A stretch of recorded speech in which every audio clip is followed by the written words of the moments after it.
Can we rally? That is the question with 28 minutes left, roughly. Kevin Green looking at the charts for some clues. You tell me how to read this one, KG, because we're in better shape than we were this morning, but worse shape than we were in the late morning. We're kind of further off our highs than we are the lows right now.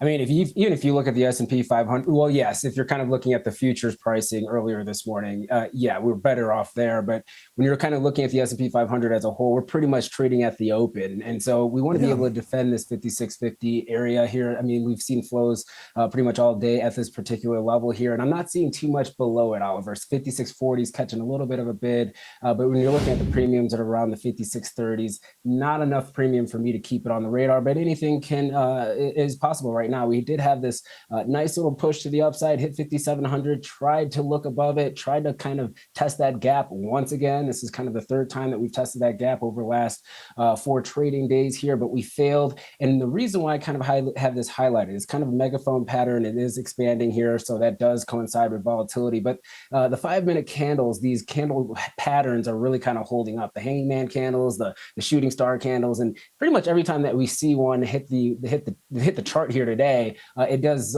coincide with a pullback to the downside here. Now, you did get a little bit of optimism over the last hour and a half, because we were kind of trying to break out and make maybe a little bit of a base and rip higher, but we just had a bearish engulfing candle here 10 minutes ago here that obviously kind of pushed us back down. So maybe a little bit more consolidation. If we do get a push to the upside, I don't think it's going to be a massive ramp here today. It seems like we're really kind of struggling. The sellers are hitting the bids pretty aggressively anytime that we get these pops. It's soft pops to the upside with low volume, heavy selling volume when we kind of hit a certain level here. But I don't believe that we're going to see too much more to the downside here. Maybe another, we're at 60 right now, maybe another 20 points to the downside, but I would be very surprised if we break below 5640 for today. Pen risk at 5650 though. Okay. It would definitely be at some degree of small, and not a win by any means, but as long as we don't break down, I feel that at least we've held and we've treaded water, which is not saying much. But given the failure to get above Monday's high, at least it would mean that we're just dealing with chop and not reversal.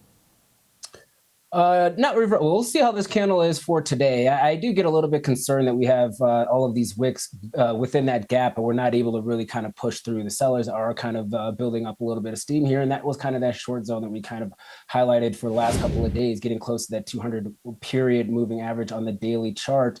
So you don't really want to kind of see that. If this candle goes red today, the reason why it's green is because the candle is going to show you open to close. But if we kind of have if we have a red candle for today in that upper wick, that actually does look like a shooting star pattern, and that is actually a reversal pattern to the downside. We're not there yet, but it is something to kind of be mindful of. That happens if we go red? That's happened if that candle goes red. If that candle goes red, it would be a shooting star pattern. Now, you also have to kind of say we had a wedge pattern. Yep, we have some consolidation here. How much can we really trust that shooting star pattern? Usually that's on uptrends, and then you see that at the top of an uptrend, just signifying that we looked above, failed, and then reversed to the downside here. But it would be a bearish candle. We have to see how this has to, how this all kind of pans out here. You would have to have a close below around 5635, 5634 in order for us to do that. And we brought that up this morning. That was a key area for us to have buyers kind of stepping in, and we did. To the downside here, 5,600 is still going to be the area to hold. And right now we're kind of we're in a consolidation pattern, but the upper wicks, once again, don't look as promising to me for now. But maybe we get some news in order for us to break us higher here. And the news flow over the last 20 minutes has been a little bit difficult as well. I mean, it seems like there's some Microsoft news around declining additional data center capacity from CoreWeave and things of that nature, which I think is a reason why we had that bearish candle just 5 minutes ago. All right, so we want to avoid, it's what, the shooting star, you said, KG? Yeah, shooting star. So basically you open, you push above, you have a very long wick to the upside, and then you basically either close below that opening candle or that opening print, or pretty much right at that opening print. Sad they picked such a nice term for such a bearish development. I guess the shooting star does kind of fizzle out, which is sort of what we've been doing every time we get above 5,700. Okay, VIX sub 20, volatility somewhat calm. Yeah, this is March Madness vol. Even though we had this pullback to the downside, there wasn't really a lot of activity in the vol space just in general. And actually, if you're looking at the S&P 500 options paper, I mean, we actually have some pretty decent paper here today. We're basically sitting pretty much flat on this backwardation. We do have a March quarterly options expiration tomorrow, so be mindful of that. We're going to have AM options settling for the E-mini S&P 500, for the SPX, Russell, NDX. We'll have afternoon options expiring. We'll have a whole bunch of items kind of taking place. We'll also see SPY go ex-dividend overnight as well. So that'll be a lot of transition, a lot of churn in the market. I'm expecting probably a very big volume candle. Usually this is going to be the highest volume day that we have for the month, is usually Friday Opex, which is the quarterly here. And we do have a little bit of rebalancing taking place, which that rebalancing could actually create some fireworks towards the close, last hour and a half of the session. And if you kind of look at the last 5 years, we've only had one day where we actually were green on March Opex, but the other days, when you're looking at the red day, they weren't like 1%, 2% down days. They were like 0.5% down days, even though we did see some intraday vol. Okay, interesting. Well, it's not terribly promising, doesn't sound like, for Opex.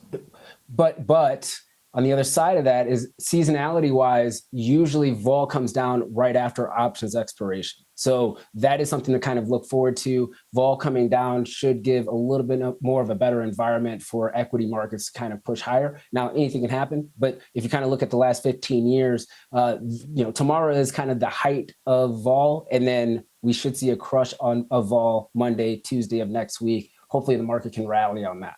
Okay. All right. So some nice calendar work there. Appreciate that.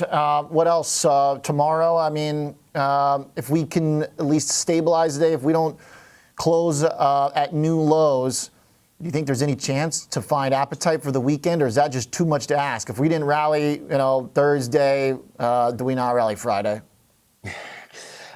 Look, we've had some really good intraday moves to the upside. We do have to give some credit there. We are trying to break a bit above that 5,700 level, but we're just not able to do so. If we kind of go back to that morning levels chart where we see the last 4 trading sessions, we are still making higher lows. And so that is also another good thing if you are a bull right now. We're not seeing a full-on trend reversal over the last couple of trading sessions. So that's good.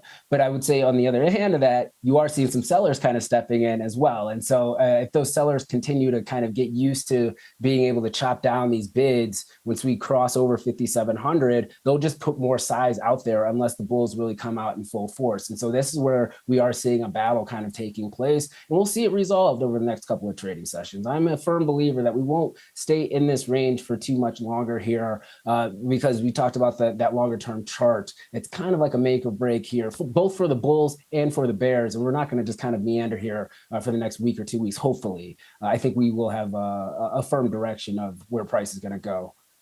At least a counter trend rally to the upside seems a little bit more promising right now than bears really knocking this down for now.